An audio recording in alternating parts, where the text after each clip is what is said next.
天棚千祈唔好種菜。如果你要種菜，你加翻個棚，因為如果我用俯空嚟睇嘅時候，你住喺邊度？你住喺地下，你入咗土啦。如果你嗰啲人要天棚種菜嗰啲人咧，我建議佢加翻個光棚，明白未？又可以避蟲，又可以搞得翻掂。如果唔係咧，你係弊家伙啊！你俯控嘅時候咧，一片菜又有地，你住喺邊度？咪住喺地下咯。天棚邊度？遮住晒。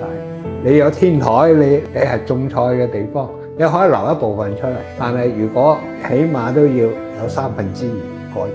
但你話啊，我去天棚，即係一個角落頭種咧，你就唔使理。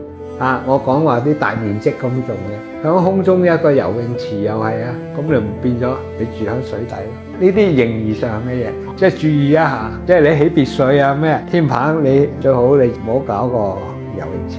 啊，如果你有個游泳池咧，響室內，你響頂層冇問題啊，但都係要有個棚啊，或者咩遮咁咯。